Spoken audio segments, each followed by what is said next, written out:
Programme में आपको खुशामदीद कहते हैं। मैं असदुल्ला खान हूँ। प्रोग्राम है परदेश से देश तक, और ये प्रोग्राम उन ओवरसीज़ पाकिस्तानीज़ के लिए बुनियादी तौर पर है जो बैरून मुल्क मुकीम हैं और उनका यहाँ पाकिस्तान में कोई ऐसा मसला है या तो जायदाद के हवाले से या किसी भी और हवाले से जो मुख्तलिफ इदारों के पास है, लेकिन वो मसला अभी तक हल नहीं हो पा रहा।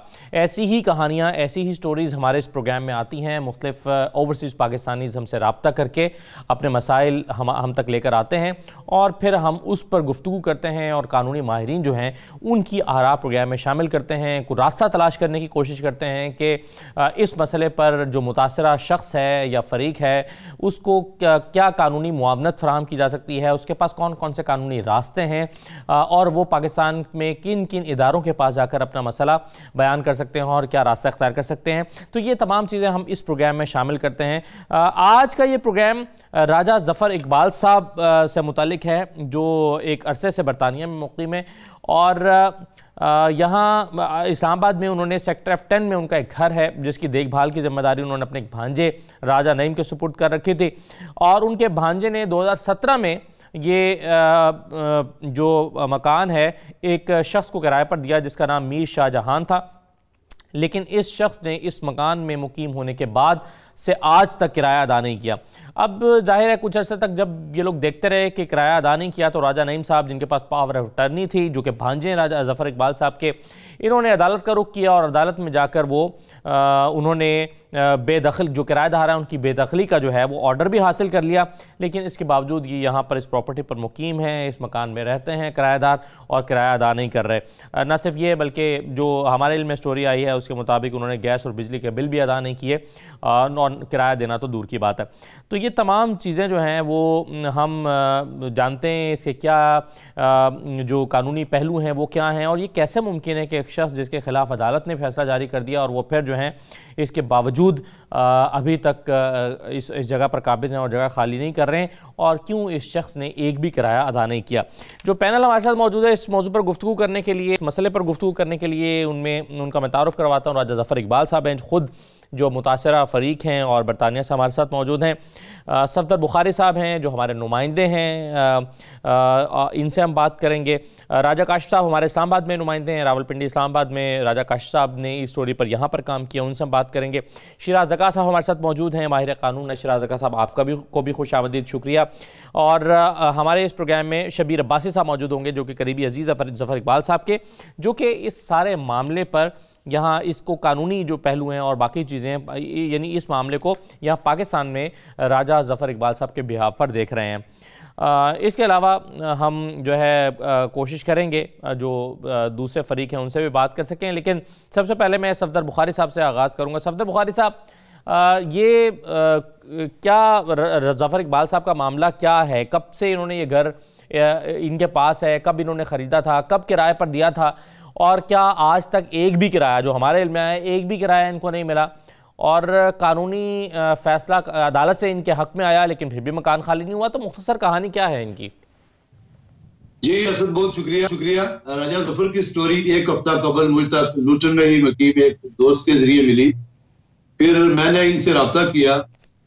जैसा कि आपने प्रोग्राम के आगाज में जिक्र किया कि इनका इस्लामाबाद के सेक्टर F10 में घर है जिसमें मीर शाहजहां नामी शख्स नाजायज काबिज है। राजा ज़फ़र ने अपने मकान की देखभाल का जिम्मा अपने भांजे को दिया हुआ था और साथ पावर ऑफ अटॉर्नी भी दे रखी थी जी। उन्होंने ये मकान मीर शाहजहां को किराए पर दिया था जी। लेकिन मुतासरा शख्स का कहना है कि मीर शाहजहां काफी असर रसूख रखता है, इसलिए आज तक ना ही किराया अदा किया और ना ही और मकान पर नाजायज काबिज है। जब मेरी इनसे बात हुई तो इनका ये कहना था जी कि मेरे बच्चे कोई 3-4 महीने पहले पाकिस्तान गए हैं और क्योंकि उनके पास रहने के लिए जगह नहीं थी, घर नहीं था, वो बेयार मददगार वहां बड़े खज्जल खस्ताल हुए हैं और फिर वो 3-4 हफ्ते की छुट्टियां थी बच्चों को, वो एक होटल में ठहरे हैं और फिर वापस आ गए। ये यहाँ पे इनका कहना है जी कि मैं पाकिस्तान में सरमायाकारी करना चाहता हूँ, प्रॉपर्टीज लेना चाहता हूँ, और मेरा प्रोग्राम था घर लेने का या कोई और इन्वेस्टमेंट का, लेकिन खौफजदा हो गए, खूब ज्यादा हो गए हैं। और इनका ये भी कहना है कि मेरे बच्चे अब पाकिस्तान का नाम नहीं ले, कि हमारे घर पे जो किसी ने कब्जा कर लिया है, हम वहाँ इतनी परेशानी खुआरी देख के वापस आए हैं बर्तानिया, तो हम अपने पाकिस्तान में नहीं जाना है। ओके, सही है। अच्छा, मेरे साथ रहेगा बुखारी साहब, इस पर हम जफर इकबाल साहब से भी बात करेंगे, लेकिन पहले मैं राजा काश साहब के पास जाऊंगा। राजा काश साहब, ये जो मीर शाह जहां साहब है, ये क्या अभी ये बता रहे थे सफदर बुखारी के बड़े असर और रसूख वाले आदमी हैं, तो क्या असर और रसूख है? ये कौन साहब हैं जिन्होंने किराए पर मकान लिया और फिर किराया अदा भी नहीं किया? असद मीर शाह जहान खेतरान इनका पूरा नाम है। ये पाकिस्तान पीपल्स पार्टी से इनका ताल्लुक़ है और ये बलूचिस्तान की कौमी सूबाई असम्बली के मेंबर रह चुके हैं। उसके बाद जब पीपल्स पार्टी की गवर्नमेंट 2008 में आई थी, उस वक्त ये सूबाई असम्बली का इलेक्शन हार गए थे। इनके भाई सेनेटर थे पीपल्स पार्टी की तरफ से। इनको फिर Pakistan tourism development corporation PTDC का MD बनाया गया था उस वक्त। तो बेसिकली ये सियासी ख़ानदान है, पीपल्स पार्टी से इनका ताल्लुक़ है। MD बनाने के बाद इन पे असर रसूख तो इनका है, ये ठीक कह रहे हैं, इनका काफ़ी असर रसूख है। 650 जाली भर्तियों का इनका केस एक नैब में बना था, उस सिलसिले में भी ये 1 साल जेल काट के आए हैं। अभी भी ज़मानत पे है नैब के केस में कि इन्होंने जाली भर्तियाँ की थी, ऐसी ऐसी जगह पे भर्तियाँ की थी जहाँ पे PTDC के होटल ही नहीं थे, वहाँ पे भी लोगों को भर्ती करके लेटर दे दिए कि जाएँ आप ज्वाइनिंग दें। बहरहाल वो एक इसका सप्लीमेंट्री, मैंने इनका बैकग्राउंड आपको बताया कि इनका क्या बैकग्राउंड कैसे सही है। तो अब ये जो है इनका कोई मौक़िफ़ मिला हमें कि ये क्या बुनियादी तौर पर ये क्यों इन्होंने अब जो आपने बैकग्राउंड बताया उससे तो ऐसा लगता है कि इन्होंने मकान जो है वो किराया ना देने के लिए ही या उसी नीयत से ये मकान शायद किराए पर लिया, वरना एक बंदा एक दो किराया तो अदा करता है और फिर बाद में कहता है कि जो मेरे मुआशी हालात बहुत ख़राब है, मेरे पर नैब के कैसे चल रहे हैं, तो मैं किराया अदा नहीं कर सकता। लेकिन यहाँ तो ये कि पहला किराया अदा नहीं हुआ तो शायद नियत ही का मेरा फाइडी इंटेंशन ही ठीक नहीं थी उनकी, ये मकान किराए पर लेते हुए। कोई रब्ता हुआ उनसे? असद बहुत दफ़ा मुतद्दद दफ़ा मैंने उन्हें फ़ोन भी किया, उसके बाद मैं फिज़िकली खुद इस घर पे भी गया हूँ। F10 में ये घर है अजीज़ चौक में, तो उधर भी गया हूँ, वहाँ पे भी मुलाकात नहीं हो सकी कि मैंने कहा मिल के इनसे पूछ लूँ, इन्हें कोशिश करूँ कि अपना मौक़िफ़ दे दें। मौजूद नहीं थे, ये घर में नहीं मौजूद थे। अच्छा, एक बंदा निकला, उसने कहा जी मौजूद नहीं है, निकले हुए हैं, कहीं गए हुए हैं। अच्छा। SSP ऑपरेशन को इन्होंने एक दरख्वास्त दी थी, सैयद वकारुद्दीन SSP ऑपरेशन, इन्होंने 6 महीने में दरख्वास्त दी थी 2018 में। मैंने उनसे भी पूछा, मैंने कहा, उन्होंने कहा मेरे इल्म में तो नहीं, मैं तो वो वाकई अभी नए आए हैं, तो कब्जे की बात है तो असद इतना आसान नहीं है। इस्लामाबाद में सीढ़ी की ये प्रॉपर्टी है, सीढ़ी की प्रॉपर्टी पे कब्जा करना इतना आसान काम नहीं है इस्लामाबाद में, खुसूसन आजकल तो कब्ज़ों के वाले से काफ़ी कंपेन चल रही है इस्लामाबाद में, काफ़ी बहुत ज़्यादा कंपेन है। तो SSP ने कहा कि मेरे इल्म में नहीं है, शायद दरख्वास्त को फॉलो नहीं किया गया कुछ इस तरह से। तो उसके बाद लियाकत नियाजी साहब हैं, SP सिटी हैं, उनसे भी बात हुई, उन्होंने कहा जी मैं इसको फॉलो करता हूँ, मेरे इल्म में आपने दोबारा लाया है तो मैं इसको दोबारा फॉलो करता हूँ, आप कोशिश करें। थाना जो शालीमार के SHO हैं हाजी अरशद, क्योंकि इस्लामाबाद में तमाम SHOs को 22 थानों के SHOs को चेंज किया गया, तब्दील किया है। इसी कब्जे की मुतद्दद शिकायत के बाद SSP ऑपरेशन, जिनके नीचे सारे थाने आते हैं, उन्होंने आमिर जुल्फ़कार ने IG आए, उन्होंने फिर उनको हदायत की कि आप तमाम SHOs को चेंज करें, ऐसे लोगों को, ऐसे लड़कों को लगाएं जिन्होंने पहले SHOशिप नहीं काटी, जिनका तालीम याफ्ता है। अब ऐसे SHOs बैठे हैं, इन्हें अब अपनी एप्लीकेशन को फॉलो करना चाहिए ताकि इस कब्ज़ा माफिया, क्योंकि कब्ज़ा माफिया के ख़िलाफ़ बहुत बड़े पैमाने पे ऑपरेशन चल रहे हैं और ये तो इनके मकान पे, इनका ज़ाती प्रॉपर्टी है उस पर। दूसरा, इनके पास अदालती ऑर्डर है, मुझे उसके बारे में नहीं पता इन्होंने, तो इन्हें अदालत के लिए एप्लीकेशन दी है नहीं दी है, अगर इनको बैलफ दिया गया तो क्यों नहीं खाली हुआ उस वक्त मौके पे? उस वक्त तो खाली होना चाहिए था हर सूरत में। सही है। अच्छा, वो उनका अब कहना यह है कि मीर शाहजहां खेतरान जो हैं, उन्होंने हमें एक व्हाट्सएप किया और उस व्हाट्सएप में वो ये कह रहे हैं कि वो इन्होंने इस मकान पर जो है वो स्टे ऑर्डर लिया हुआ है इस्लामाबाद हाई कोर्ट से, तो अब ये स्टे ऑर्डर पर चल रहा है। प्रोग्राम में यहाँ पर एक ब्रेक लेते हैं, ब्रेक के बाद वापस आते हैं।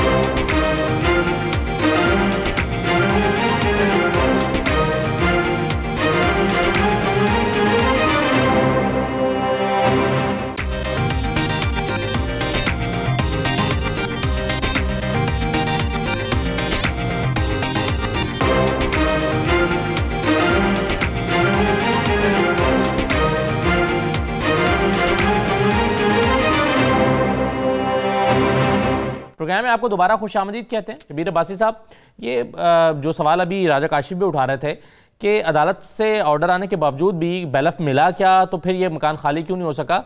और ये तो एक किराए का मामला है, यानी प्रॉपर्टी का कोई डिस्प्यूट नहीं है, तो किस बुनियाद पर इन्होंने स्टे ऑर्डर हासिल कर रखा है? जी बिस्मिल्लाहिर्रहमानिर्रहीम, बहुत बहुत शुक्रिया जी, आपने मुझे मौका दिया है। ये मैं थोड़ी सी तफसील इस मकान के हवाले से बताना चाहता हूँ। सबसे पहले तो ये स्टे ऑर्डर जो है वो यहाँ लोअर कोर्ट में सिविल जज साहब ने जो है ना वो बेदखली का ऑर्डर किया, उस पर इसने अमल दरामद नहीं किया। ऊपर सेशन में अपील इन्होंने दायर कर दी और अपील भी इनकी रिजेक्ट हो गई और 1 महीने के बाद फिर ये दोबारा हाई कोर्ट चले गए। हाई कोर्ट में भी उन्होंने एक नेक्स्ट डेट तक, जो गालबन नवंबर में खत्म हो गई थी, दिसंबर में सॉरी, कि वो नेक्स्ट डेट ऑफ हेयरिंग तक जो है ना वो उनका स्टे ऑर्डर था। उसके बाद ये डिले टैक्टिक्स इस्तेमाल करते रहे। वहाँ पे कोर्ट्स के जो जूनियर अमला रीडर वगैरह हैं उनसे मिल के ये हमेशा इनकी कोशिश रही है। बल्कि मैं एक दिन साथ था नईम के, वहाँ कोर्ट्स में मैं जब गया हूँ तो ये जिस दिन हमने अर्ली हेयरिंग की एप्लीकेशन दी तो वहाँ पे ये मौजूद थे और वो फाइल जो है वो वहाँ पे कोर्ट के अमले के साथ बैठ के वो डिस्कस कर रहे थे। तो जब मैंने अपने वकील साहब को ये बताया कि ये आज अपनी हमारी फ़ाइल जो है ये अर्ली हेयरिंग वाली एप्लीकेशन जो आपने दी है, तो उन्होंने ये कहा कि ये किसी सूरत ऐसा नहीं होता है कि अर्ली हेयरिंग की एप्लीकेशन वाले दिन इनको इतला कैसे हुई है। तो बहरहाल हमने उस पर भी प्रॉपर एक कंप्लेंट की है और उस पर आज फिर दोबारा हमने अर्ली हेयरिंग का वो किया है, लेकिन उसमें कोर्ट का कोई स्टे नहीं है। हम लोअर कोर्ट जब जाते हैं तो वो यही कहते हैं कि जब तक वहाँ से कोई डिसीजन कोर्ट हाई कोर्ट का नहीं होगा तब तक हम जो है ना वो बैलफ आपके साथ नहीं करेंगे।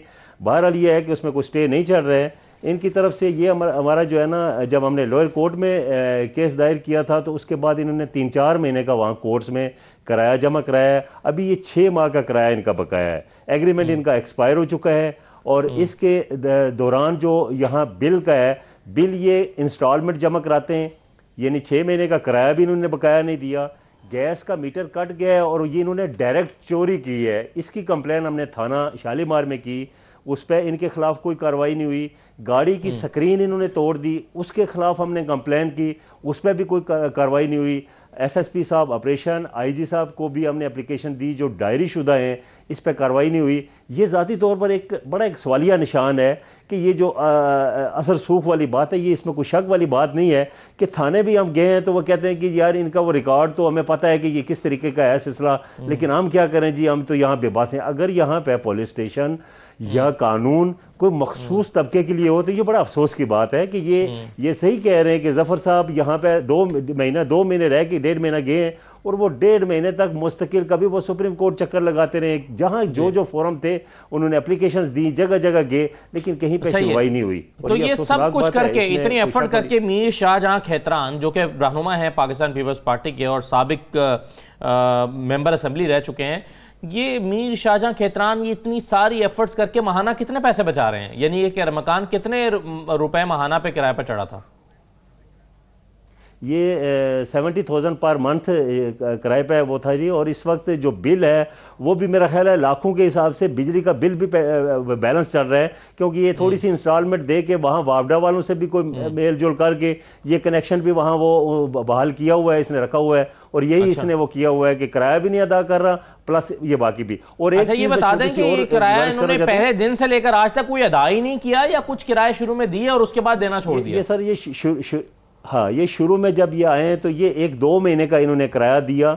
जनवरी में इन्होंने नईम ने एक नोटिस इनको किया, लीगल नोटिस कि भाई आपने किराया जनवरी और फरवरी का 2018 की बात है कि किराया आपने अदा नहीं किया, अगर आप किराए की यही रूटीन रखते हैं तो मेहरबानी करके इस घर को खाली कर दें। तो उसके बाद फिर इन्होंने एक चेक दिया, वो चेक डिसऑनर हो गया, उसमें 1-2 लोगों को इन्होंने इन्वॉल्व किया, फिर वो कुछ मामलात हुए, उसके बाद फिर ये रूटीन इन्होंने बना ली कि ना बिल ना चेक डिसऑनर होने पर तो अलग से एक एप्लीकेशन फाइल दी जा सकती है। शायद वो अभी बताएंगे शराज अक्का साहब कि शायद वो नाकाबिले जमानत होता है, ऑफेंस है अगर आपका चेक डिसऑर्डर हो जाता है, तो उस पर कोई दरखास्त दी आपने? वो जो चेक डिसऑनर हुआ था उसमें फिर ये 1-2 लोगों को बीच में इन्होंने इन्वॉल्व करके तो पेमेंट करके वो चेक हमसे वापस ले लिया था। अच्छा, उसके बाद जब फिर 2 महीने का फिर किराया डिले हुआ तो फिर हम कोर्ट चले गए और कोर्ट में भी इन्होंने 2-3 महीने लेट करके कुछ किराया 2-3 महीने का जमा कराया, जो अब तकरीबन 6 महीने से ज्यादा किराया उनका पेंडिंग चल रहा है। ओके, अच्छा, अब राजा जफर इकबाल साहब, जब आप ये किराए पर मकान चढ़ा रहे थे, आप या आपके भांजे, तो क्या आप लोगों के इल्म में था कि आप ये मकान एक बहुत बड़ी सियासी शख्सियत को, पीपल्स पार्टी एक बड़े रहनुमा को किराए पर दे रहे हैं, या आपने एक आम आदमी समझ के किराए पर दे दिया? जी, मुझे नहीं पता था कि ये भांजे ने शाह मीर जान खतरान को मकान दिया है। मुझे जब एग्रीमेंट साइन होने के बाद पता चला। अच्छा, एग्रीमेंट पर तो इन्हीं के दस्तखत है ना, यानी मीर शाहजहां खेतरान ही के दस्तखत हैं इस एग्रीमेंट पर? वो मेरे भांजे ने साइन किए, राजा नाइम ने साइन किए, और मुझे कुछ दिन के बाद पता चला कि ये तो, और जो प्रीवियस जहाँ रहता था सेक्टर 4 में, वहां भी यही कुछ करके आया है, लाखों रुपए खा कर। आसिम नाम का बंदा। अच्छा, सही है। तो ओके, अब मुझे जरा सारी बात आपके सामने आई है शिराज ज़का साहब, जरा बताइए क्या आप कहते हैं बीच इस मसले के? देखें, बतौर शबीर अब्बासी साहब के हाई कोर्ट में जो इनका मामला चल रहा है, जो टेनेंट के खिलाफ चल रहा है, तो उसमें स्टे नहीं हुआ। अगर तो स्टे नहीं हुआ तो इनको फौरी तौर पर चाहिए कि रेंट ट्रिब्यूनल में जिसने इनके हक में फैसला दिया है वहां पे इजरा फाइल करे। इजरा का मतलब है एग्जीक्यूशन। वो जो फैसला इनके हक में आया है उसके हवाले से एग्जीक्यूशन पिटीशन फाइल करें। जब एग्जीक्यूशन पिटीशन फाइल होगी तो ये जो सियासतदान साहब हैं, पीपल्स पार्टी के जो रहनुमा, इनको नोटिस जारी होंगे, इनके हवाले से वारंट ऑफ अरेस्ट जारी होंगे, बेलिफ जाएगा, मकान खाली कराएगा और मकान जो है जो कब्जा है वो इनके हाथ में होगा। जहां तक मेरी वकालत का एक्सपीरियंस है, किराएदार के डिस्प्यूट्स के हवाले से हाई कोर्ट जो होती हैं वो फौरी तौर पर स्टे ऑर्डर ग्रांट नहीं करती। शबीर अब्बासी साहब बिल्कुल ठीक बात कर रहे हैं कि कोई स्टे ग्रांट नहीं हुआ होगा, लिहाजा इनको फौरी तौर पर चाहिए कि एग्जीक्यूशन फाइल करें। एग्जीक्यूशन होती है कानूनी अल्फाज में इजरा फाइल करें उसी रेंट ट्रिब्यूनल में जिसने इनके हक में फैसला दिया है। वो रेंट ट्रिब्यूनल जो है वो एग्जीक्यूशन प्रोसीडिंग्स को कंडक्ट करेगी और अल्टीमेटली आज नहीं तो एक ना एक दिन इनके हक में इनका कब्जा भी इनको हवाले कर दिया जाएगा। दूसरी इनके पास रेमेडी ये है कि क्रिमिनल ट्रेसपास के हवाले से ताज़ी रास्ते पाकिस्तान के तहत इनको चाहिए कि एक FIR दर्ज करवाएं। अगर FIR दर्ज नहीं होती तो जस्टिस ऑफ द पीस के पास जाएं और उस SHO के खिलाफ कार्रवाई करवाएं जिसने उनकी FIR दर्ज नहीं होने दी। और जब जस्टिस ऑफ द पीस हुक्म सादर कर देगा तो SHO बाउंड हो जाएगा FIR करने के हवाले से। तीसरी बात यह कि 489F के तहत डिसऑनर्ड चेक की FIR होती है, लेकिन उन्होंने खुद ही कह दिया कि इनको पेमेंट वापस हो गई है, तो लिहाजा वो उनकी रेमेडी अब लाए नहीं करती। लेकिन इनको फौरी तौर पर चाहिए कि मैं इनकी बात बिल्कुल मानने को तैयार हूं, रेंट के मामलात में लैंड लॉर्ड टेनेंट के जो डिस्प्यूट के हवाले से हाई कोर्ट इतनी जल्दी स्टे ऑर्डर ग्रांट नहीं करती जब तक वो दोनों पार्टियों को ना सुन ले। लिहाजा इनको फौरी तौर पर चाहिए कि एग्जीक्यूशन फाइल करें, इजरा फाइल करें। जी ठीक है, एक मुख्तसर सा ब्रेक लेंगे प्रोग्राम में, ब्रेक के बाद वापस आते हैं।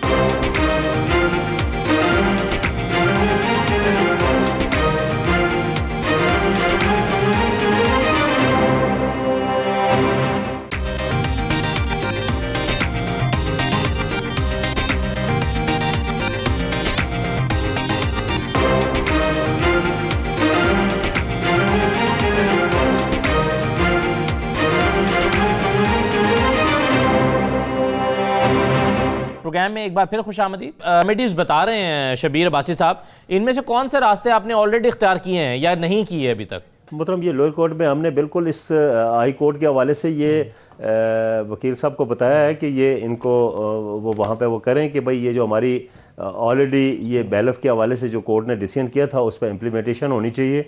और मैं आज 2-3 दिन से वो नहीं जा सकूँ, चेक कर लेते हैं उसका क्या किया है।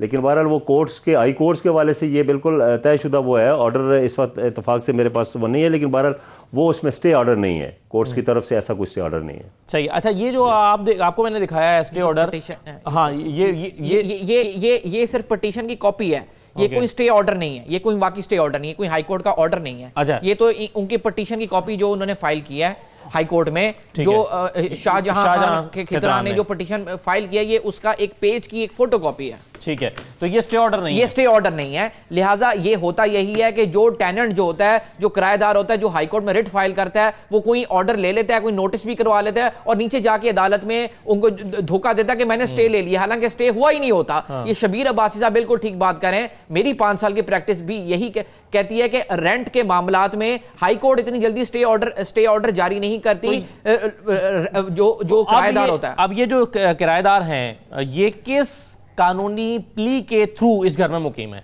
ये बिल्कुल एक नाजायज कब्जा है ये वाकई ये शाहजहां साहब हैं, ये इनका इल्लीगल कब्जा है, इनका इल्लीगल कब्जा है, ये क्रिमिनल ट्रेसपास के जुमरे में आता है। इनके खिलाफ FIR होनी चाहिए फौरी तौर पर इनके खिलाफ FIR होनी चाहिए, और ये एक यहाँ पे क्रिमिनल प्रोसिक्यूशन जो है वो इनिशिएट होनी चाहिए। तो लाजमी बात है कि जो राजा जफर इकबाल साहब, जो मुआहिदा नामा होता है, किरायानामा, ये इसकी एक कॉपी जो है वो अदालत में भी, उसमें थाने में भी रजिस्टर हुआ होगा, पुलिस स्टेशन में भी जाके लाजमी तौर पर रजिस्टर करवाया होगा, तो ये एक रेफरेंस के तौर पर तो ऑलरेडी पुलिस स्टेशन में मौजूद होगा। जी बिल्कुल, हमने थाने में जमा कराई है, जो उसकी जो हमारे आर्गुमेंट साइल हुए मेरे भांजे ने जमा कराई। ठीक है। अच्छा राजा काशिफ साहब, अब इसका ये इल्ज़ाम ये लगा रहे हैं शबीर अब्बासी साहब कि असर रसूख है, और पुलिस पर भी असर रसूख होने की वजह से इनकी जो एप्लीकेशन है उसको एंटरटेन नहीं किया जाता। ये कहते हैं कि जी गाड़ी को नुकसान पहुंचाया, उसकी दरख्वास्त, उसको एंटरटेन नहीं किया गया, वो गैस चोरी कर रहे हैं, उनका मीटर कट जाने के बाद उसको एंटरटेन नहीं किया जा रहा, फिर बिजली के बिलों का मामला है। तो ये वाला इल्ज़ाम आपने ज़ाहिर है पुलिस के सामने रखा होगा कि आप कैसे इनके जो एप्लीकेशन है उसको एंटरटेन क्यों नहीं कर रहे एक शख्स के खिलाफ। अच्छा, जब इन्होंने रोबकार SHO शालीमार के नाम रोबकार इशू हुई थी कि ये बैलफ को इमदाद फराम करें, पुलिस प्रोटेक्शन दें ताकि ये बैलफ घर खाली करा लें। एक तो शबीर अब्बासी साहब उस चीज़ का जवाब दें कि वो रोबकार जब इशू हुई थी SHO शालीमार के ख़िलाफ़, तो शालीमार के SHO ने, शालीमार थाने के SHO ने उस पर क्या अमल दरामद किया? क्योंकि एक मैं आपको बताऊं असद, एक SHO की इतनी ज़रूरत नहीं है, इतनी उसमें ताकत नहीं है कि वो अदालत के सामने खड़ा होके वो जवाब ना दे सके कि मैंने क्यों नहीं पुलिस की प्रोटेक्शन फराम की रोबकार को। अदालती बैलफ बहुत बड़ी चीज़ होती है, पुलिस में इतनी जान नहीं है कि वो अदालत के सामने खड़ी। आप क्या डाउट कर रहे हैं? अदालत की तरफ से जब अहकाम हुए उस पर अमल दरामद बैलफ नहीं मिला, इनको मिला ही है, ना कोई ऐसा ऑर्डर मिला है। नहीं, मैं कह रहा हूँ कि इनको ऑर्डर ज़रूर मिले हैं, लेकिन इन्होंने कोई संजीदगी शायद नहीं दिखाई उस पर, कोई संजीदा उस पर कार्रवाई के लिए इन्होंने कोई कोशिश नहीं की। कोई 2-3 बंदे, जैसे अभी भी शबीर भाई साहब कह रहे हैं मैं 2-3 दिन से चेक नहीं किया, पता नहीं क्या सूरत हाल है। ये तो डे बाय डे चेक करने वाली बात है। असद ये 7 दिन इस पर मुसलसल काम करे, 8वें दिन उस बंदे का सामान बाहर होगा और उस पर 2-3 पर्चे हुए होंगे। वो कब्जा अब तो सीधा सीधा कब्जा बन रहा है, जब ऊपर से हाईकोर्ट का भी स्टे नहीं है। ज़काशरफ साहब ठीक कह रहे हैं कि अगर हाईकोर्ट का भी स्टे नहीं है और नीचे अमल दरामद की वो दरख्वास्त देने की बजाय उसके वो दे रहे, और साथ कब्जे की भी एक और अलग से दरख्वास्त दे कि ये कब्जा करके बैठा हुआ है मेरे घर पे। मैं बिल्कुल यही बात कह रहा हूं कि इनको फौरी तौर पर एग्जीक्यूशन की पिटीशन फाइल करनी चाहिए उसी रेंट ट्रिब्यूनल में जिसने इनके हक में फैसला अच्छा, सिर्फ एक चीज मुझे बता दें कि आपकी ये दरख्वास्त जो है वो ओवरसीज कमीशन पंजाब के पास मौजूद है या नहीं है? शबीर अब्बासी साहब या जफर इकबाल साहब, कोई भी बता दें। मैं ये पूछ रहा हूँ कि क्या आपकी एप्लीकेशन जो है वो ये आपका जो सारा मामला है, इस सिलसिले में क्या आपने ओवरसीज कमीशन पंजाब को भी दरख्वास्त दी है? जी, ओवरसीज़ कमीशन को बिल्कुल एप्लीकेशन हमने दी है जी, और जब ये राजा जफ़र साहब आए थे, ये इनकी मौजूदगी में ही वहाँ पे वो दी थी। उस वक्त हमने सुप्रीम कोर्ट में जो ये ह्यूमन राइट सेल है उसमें भी जमा करवाई थी। तो ये दरख्वास्त वहाँ से कोई ऐसा अच्छा, आप चूंकि ये मामला इस्लामाबाद का है, ये हमने वो जुल्फी बुखारी साहब को आपने उनके ऑफिस को एड्रेस करके लिखी हुई है ये? जी बिल्कुल, जुल्फी बुखारी साहब को भी फैक्स भी हमने की थी, और सॉरी उसको TCS भी की थी और रजिस्ट्री भी की थी। वो हमारे पास रसीद मौजूद है। अब मेरे साथ वसीम अख्तर साहब मौजूद हैं जो कि वाइस चेयरपर्सन है ओवरसीज कमीशन पंजाब के, लेकिन मुझे अब लगता है कि वसीम अख्तर साहब तो कहेंगे कि ये मामला वफाक का है, तो मेरी तो दायरे कार में आता नहीं है। असद साहब, मैं यहाँ पे यहाँ पे क्लैरिफाई कर दूं कि पंजाब ओवरसीज कमीशन की ज्यूरिसडिक्शन विद इन पंजाब होगी। कैपिटल टेरिटरी में पंजाब ओवरसीज कमीशन की ज्यूरिसडिक्शन ही होगी, क्योंकि पंजाब ओवरसीज कमीशन एक्ट 2014 जो था वो पंजाब असेंबली ने पास किया था। लिहाजा इनको चाहिए कि ये जुल्फी बुखारी साहब के पास जाएं जो कि असिस्टेंट है with respect to overseas Pakistani, वो फेडरल मिनिस्ट्री के अंडर वो जुल्फिकार बुखारी साहब जो हैं वो काम करते हैं। इनको चाहिए कि पंजाब ओवरसीज कमीशन में जाने की बजाय जुल्फिकार बुखारी साहब के पास दरखास्त दें। ठीक है। अच्छा वसीम अख्तर साहब, बहुत शुक्रिया। आपकी ज्यूरिसडिक्शन में नहीं आता ये, जो जैसा कि हमें लग रहा है, तो आप कुछ सजेस्ट कर सकेंगे कि इन्हें क्या करना चाहिए, कोई रास्ता सुझा सकेंगे? अगर आपके इल्म में मामला आ गया है, आप सुन रहे हैं हमें, या फिर मैं आपको थोड़ा सा बता दूं? मैं सुन रहा हूँ आपको। सबसे पहले तो इन्होंने कहा कि ये मैटर कोर्ट में है, तो रेंटल कोर्ट से इनके हक में हुआ था, तो रेंटल कोर्ट जो है इनकी वो पोजेशन की वैक्यूएशन की जो है ना, वो इन्हें एप्लीकेशन सबमिट करनी पड़ेगी और वो खुद खाली करवा देंगे। और सेकेंडली अगर मरकज के इस्लामाबाद का मैटर है तो मेरे ख्याल में ये सीएम पंजाब का जो कंप्लेन सेल है उसमें भी ये कंप्लेन दे सकते हैं। और एक अनदर वे है कि ये डायरेक्ट जो है गवर्नर पंजाब या सीएम पंजाब या पीएम पंजाब को भी एप्लीकेशन दे सकते हैं, उनके जो कंप्लेन सेल है। तो इवेंचुअली वो मतलब कि फिर उसकी जो इम्प्लीमेंटेशन है वो किसी न किसी अदारे को जरूर जाती है जो भी उसका मुतलका होता है। तो मेरी इनको एडवाइस है कि अगर तो इन्होंने वो रेंटल कोर्ट्स इनके हक में हुआ है फैसला तो सबसे पहले उधर अपनी जो इनकी उसकी उसमें दोबारा एप्लीकेशन सबमिट करें इसकी जो इवैक्यूएशन के लिए, तो वो इंशाल्लाह उधर से हो जाएंगी, उधर से इनको बेल ऑफ अलाउ हो जाएगा, वो जज जो साथ जाके ये प्रॉपर्टी खाली करवा दे। अच्छा नहीं, तो अगर फिर भी कोई एप्लीकेशन आ रही है तो सीएम कंप्लेन सेल भी है, पीएम कंप्लेन सेल भी है, जुल्फी बुखारी साहब भी हैं।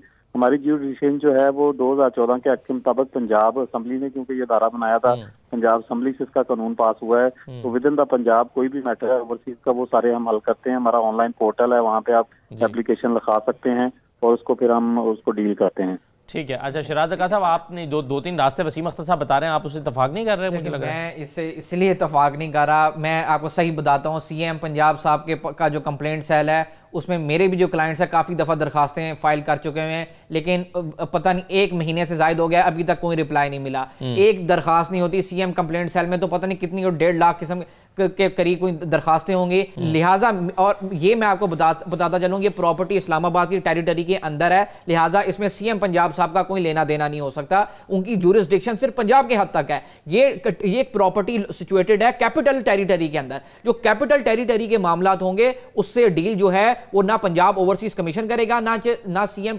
पंजाब कंप्लेंट सेल करेगा। हाँ, इनको फौरी तौर पर चाहिए, मैं बार बार ये कहूंगा कि इजरा फाइल करें रेंट ट्रिब्यूनल की तरफ जिसने इनके हक में फैसला दिया हुआ है। हाँ ठीक है, सही है। चल जी वसीम साहब कुछ कहना चाहेंगे आप? हाँ नहीं, आई एग्री, मतलब कि एक चीज से मैं एग्री करता हूँ, एक चीज से डिसएग्री करता हूँ। एक चीज से तो मैं एग्री करता हूँ कि जिस हालत में अभी केस है वो उसका अदालत में रहना चाहिए, ट्रिब्यूनल में अदालत में जाना चाहिए। सेकंडली इनका ये कहना कि इफेक्टिव नहीं है, प्लेन सेटर इफेक्टिव नहीं है या पीएम, उससे तो आपको डिसएग्री ही करना चाहिए वसीम अख्तर साहब। मैं बिल्कुल डिसएग्री करता हूं। नहीं करना भी चाहिए, आपकी ज़ाहिर पोजीशन ऐसी है कि एप्लीकेशंस आती हैं वो सारी की सारी जो मुतलका अदारे हैं उनको मूव होती हैं। हमें डेली बेसिस पे हमें मतलब के एप्लीकेशंस आती हैं सीएम हाउस से भी, गवर्नर हाउस से भी, पीएम हाउस से भी। और क्योंकि ये जो ओवरसीज पाकिस्तानी कमीशन है, हमें जो हमारी ओवरसीज मिनिस्ट्री है वहाँ से भी कंप्लेंट्स आती हैं और हमें उन्हें रजिस्टर करके हमारा 24 आवर रिस्पॉन्स टाइम है कि हमारे अदारे में जितनी भी एप्लीकेशन किसी भी अदारे के थ्रू आती है तो 24 आवर में हम उसका रिस्पॉन्स देते हैं। उसके बाद उस पर डीलिंग ऑफिसर लगाते हैं जो उसके इसको डील करता है ऑल द वे। बहुत शुक्रिया वसीम, जो है वो उससे मैं डिसएग्री करूंगा बिल्कुल। ओके वसीम अख्तर साहब बहुत शुक्रिया आपका। प्रोग्राम में यहाँ पर एक ब्रेक लेते हैं, ब्रेक के बाद वापस आते हैं।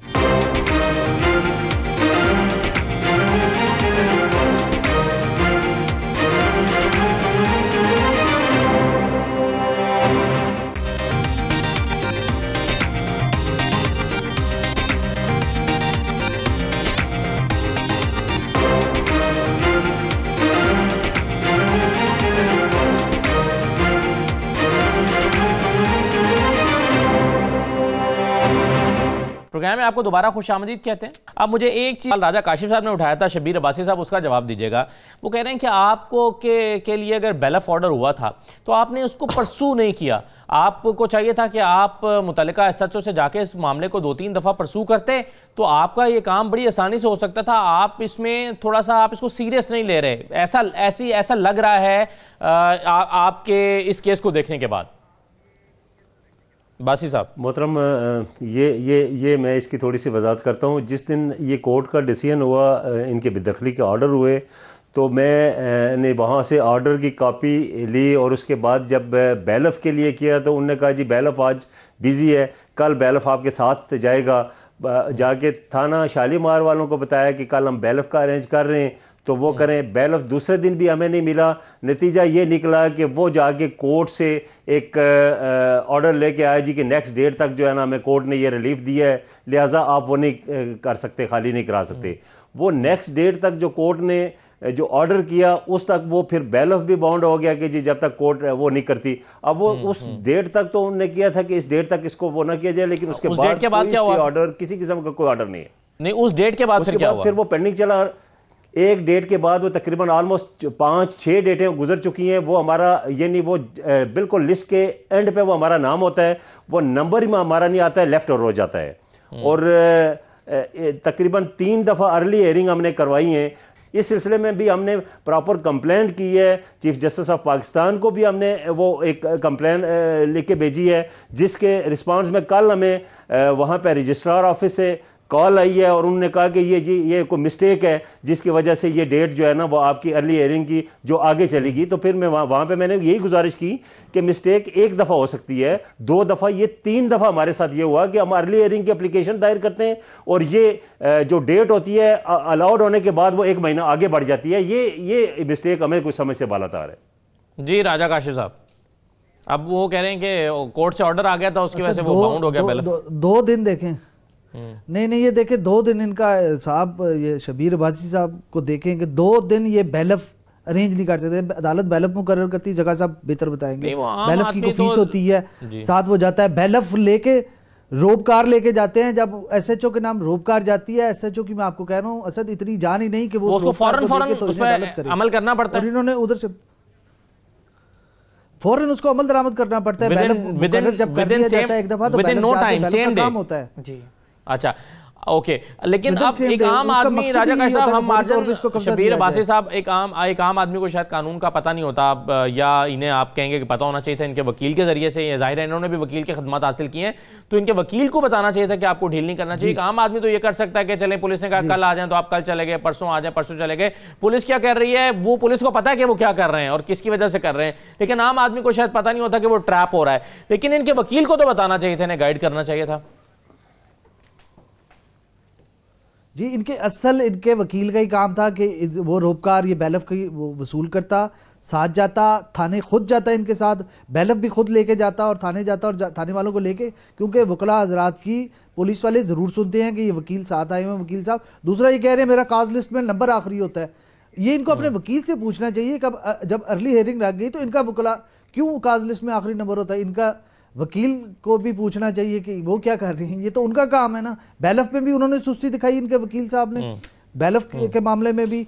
उसके बाद उसके रोबकार पे, उस पे अदालती अहकामात पे अमल दरामद पुलिस की जानिब से करवाने में भी इनके वकील साहब की सुस्ती है। और मुझे हैरत है कि अगर स्टे हाईकोर्ट में नहीं है तो इसकी इन्होंने तौहीन अदालत उस एसएचओ के खिलाफ क्यों नहीं लगवाई इनके वकील साहब ने, कि इसकी तौहीन अदालत इन्होंने की है, इन्होंने अदालती अहकामात को माना नहीं है। 2 दिन इन्होंने डिले किया जिसकी वजह से वो आगे चला गया, और आगे से भी उसके पास अब तो स्टे भी कोई नहीं है। अब क्यों नहीं अमल दरामद कराते, वकील साहब को कहते कि वो दोबारा जाए थाने के, वो तो अभी तक स्टैंड इनके ऑर्डर कर रहे होंगे, ये जका साहब बताएंगे कि स्टैंड कर रहे हैं वो ऑर्डर, बैलफ या कोर्ट के ऑर्डर के बाद नहीं कर रहे जी। देखें बैलफ की पोजीशन इस वक्त क्या है जका साहब? देखें बिल्कुल ऐसा ही है, बात ऐसा ही है कि जब तक हाई कोर्ट ने ऑर्डर सस्पेंड नहीं किया हुआ रैंट ट्रिब्यूनल का, तब तक इसका मतलब ये है कि जो रैंट ट्रिब्यूनल का ऑर्डर जो है वो इनफील्ड है। अब जब रैंट ट्रिब्यूनल का ऑर्डर इनफील्ड है तो इनको फौरी तौर पर उसी रैंट ट्रिब्यूनल में एग्जीक्यूशन प्रोसीडिंग्स इनिशिएट करने के लिए, इजरा की प्रोसीडिंग्स, अगर वो ऑर्डर सस्पेंड नहीं हुआ हुआ तो, हाँ अगर वो नहीं हुआ हुआ तो इजरा की प्रोसीडिंग्स को इनिशिएट करने के लिए, एग्जीक्यूशन प्रोसीडिंग्स को इनिशिएट करने के लिए इन्हें चाहिए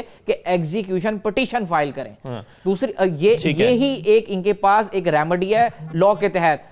देखें you have to play rules. अगर एक शरीफ आदमी ने, एक लॉ अबाइडिंग सिटीजन ने एक विद इन द रूल्स रहते हुए अपनी एक गेम खेलनी है, तो आपने अगर अपने जो रेमेडी अवेल करनी है इस वक्त फौरी तौर पर जो रेमेडी अवेल करनी चाहिए वो है एग्जीक्यूशन पिटीशन। वो लेकिन सही है। उससे पहले शबीर अब्बासी साहब, मुझे आपकी बातों से अंदाजा हो रहा है कि आप पूरे केस को समझते हैं, आप खुद भी इसकी नो हाउ आपको है, तो क्या ये बताइएगा कि रैंट ट्रिब्यूनल जो है उसका फैसला सस्पेंड तो नहीं हुआ किसी और अदालत से, बरकरार है?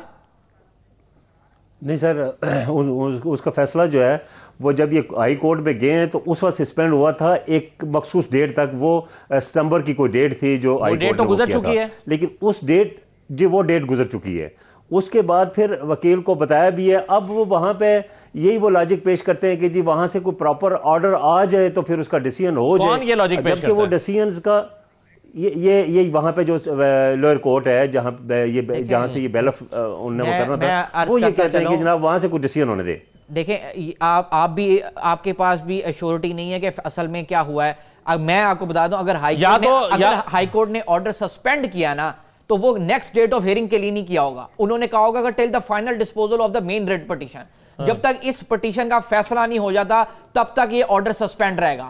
तो वाकई फिर तो ठीक है कि इजरा की प्रोसीडिंग्स नीचे आगे चल नहीं सकती। अगर तो ऑर्डर सस्पेंड नहीं किया हुआ तो इसका मतलब यह है कि नीचे इजरा की प्रोसीडिंग्स चल सकती हैं। अब आपको अभी तक इस बात का ही नहीं पता कि फैसला सस्पेंड हुआ है कि नहीं हुआ। अगर तो फैसला सस्पेंड हुआ है तो till the next date of hearing नहीं सस्पेंड हुआ होगा। अच्छा, तो till the final main disposal of the main case suspend हुआ। तो शबीर अब्बासी साहब, आपको कहीं ये फीलिंग आती है कि अब जब आप हमारे माहिरीन की राय और मुख्तलिफों की राय सुन रहे हैं कि शायद कहीं पर आपके वकील से भी कोताही हुई है, सही से इसको परसू नहीं किया गया?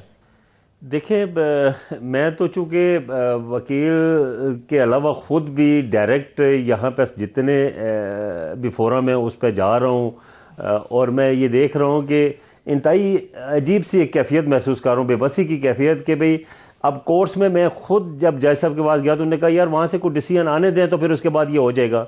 तो ये प्रॉपर हमने वहाँ पे वो बिल्कुल वो किया है कि जनाब ये स्टे तो है नहीं है, हाई कोर्ट ने स्टे तो दिया नहीं है और ये मकान देखें डिफ़ॉल्ट वो कर गया है पिछले 10 महीने से, यानी फरवरी से हम ऑलमोस्ट जो है ना वो कोर्ट्स में अखबार हो रहे हैं। तो वो अभी 6 से 7 महीने का किराया पेंडिंग है, लेकिन उसके बावजूद भी ये जो फरमा रहे हैं ना कि ये ऐसा नहीं करना चाहिए वैसा नहीं करना चाहिए, मैं बता रहा हूँ कि ये 2-3 ऐसे वाकयात जो थाने में मैं खुद गया हूँ और उसके बावजूद भी उन्होंने कहा यार ये देख लें, इसकी तो पता है हमें सारी सिचुएशन का पता है लेकिन क्या करें जी, बस वो बेबसी है जी। यानी वो थाने के जो वहाँ पे ड्यूटी अफसर था ASI, उसने खुद वो बताया कि हम बेबस हैं जी। यानी वो मैं ये यहाँ ये बड़ी मुझे इस चीज़ का अफसोस हुआ कि ये बेबसी क्या है भाई, कानून तो सबके लिए है और एक चीज जो सामने आपको लग रहा है कि वो ज्यादती कर रहा है। और अभी एक छोटी सी गुजारिश मैं एक और करना चाहूंगा, अभी रिसेंटली 2-3 महीने पहले इन्होंने खतरान साहब ने एक और वाकया किया कि एक एप्लीकेशन दे दी नईम के खिलाफ कि जी वो मेरी पानी की टैंकी में ये जहर डाल के हमें मारना चाहता है। अब वो थाने से एक अजीब प्रेशर शुरू हो गया कि जी वो इनके जहर मिल गया और ये इनको मारना चाहते हैं। तो फिर मैं जाके जब थाने में मैंने वो बात की तो आप यकीन करेंगे कि वो SHO साहब का जो रवैया था वो भी यूं पता चल रहा था जैसे वो आसमान पे बैठे हुए हैं। मैंने उन्हें बताया मेरे भाई ये इनका एक कोर्ट में मैटर है और ये डिफ़ॉल्ट कर गए हैं, ये तकरीबन 8 महीने 10 महीने का किराया इसने नहीं दिया है और बिजली के बिल गैस के बिल नहीं दिए हैं, तो ऐसा कोई मामला नहीं है। लेकिन उसके बावजूद भी वो कोई बात उन्होंने नहीं सुनी, नहीं जी नहीं ये तो हम लेबॉर्ट्री भेजेंगे जी, इसका टेस्ट करेंगे जी, वैसे करेंगे। दूसरे दिन फिर मैं इस राजा नईम को लेके IG ऑफिस गया हूँ, वहाँ पे हमने एप्लीकेशन भी दी और बताया भी कि जनाब ये कर रहे हैं, एक तो किराया में नहीं दे रहा है, अनफॉर्चुनेट बिहेवियर है पुलिस का। अगर आप ठीक कह रहे हैं तो हमारे यहाँ पुलिस के पास ये टैक्टिक्स होते हैं वहाँ IG ऑफिस से जब दोबारा कॉल आई तो जी ठीक, बिल्कुल सही कह रहे हैं आप शफी साहब, बिल्कुल ये अनफॉर्चुनेटली हमारे यहाँ बहुत है और ये हम नई हुकूमत से बार बार उसको याद दिलाते रहते हैं कि आपने पुलिस रिफॉर्म्स का वादा कर रखा है, पुलिस को तब्दील करने का वादा कर रखा है। और अगर नई हुकूमत जो है वाकई तब्दीली का ख्वाब शर्मिंदा ताबीर करना चाहती है तो पुलिस को तब्दील किए बगैर ये ख्वाब शर्मिंदा ताबीर नहीं हो सकता, उसके लिए लाजमी कुछ करना पड़ेगा। ये वाला जो एक उमूमी रवैया है पुलिस का, उससे नताइज हासिल नहीं किए जा सकते। मैं आपको ये भी बताता चलूँ कि हमने मीर शाहजहां खैतरान साहब जो हैं उनसे रब्ता किया और उनको हमने इसरार किया, बल्कि बार बार दावत दी कि आप आएँ हमारे इस प्रोग्राम में अपना मौक़िफ़ दें। तो उन्होंने पहले तो हमें कमिट कर रखा था कि ज़रूर वो अपना मौक़िफ़ दें, लेकिन आखिरी मौके पर आकर उन्होंने ये कह दिया कि मामला चूँकि कोर्ट में है इसलिए वो अपनी राय नहीं देना चाहते। तो इस पर वो बात करने से गुरेज़ा हैं मीर शाहजहां खैतरान। बहरहाल हम अपने इस प्रोग्राम के तवज्जुह से जो मुतल्लिका इदारे हैं उनसे दरख्वास्त कर सकते हैं, उनके सामने मामला ला सकते हैं कि जो हक पर है, जो मुतासिर है, जो सही कह रहा है उसके साथ इंसाफ होना चाहिए। और अगर वाकई मीर शाहजहां खैतरान इस पर नाजायज़ काबिज़ हैं इस घर पर, और अगर उन्होंने किराया अदा नहीं किया जिस तरह से ये कह रहे हैं और मामला कोर्ट में है और कोर्ट इनके मौक़िफ़ को तस्लीम कर चुकी है, तभी तो बैलफ का ऑर्डर किया गया, इस पर अमल दरामद होना चाहिए। और हमारे वकला ने इस पर अपनी राय का इजहार किया और शिराज ज़का साहब कहते हैं कि फौरी तौर पर एक एग्जीक्यूशन पटिशन जो है वो फाइल करना चाहिए, जो कि एक बेहतर रेमेडी हो सकती है। यह आज का प्रोग्राम था, मुझे इजाज़त दीजिए, अल्लाह हाफ़िज़।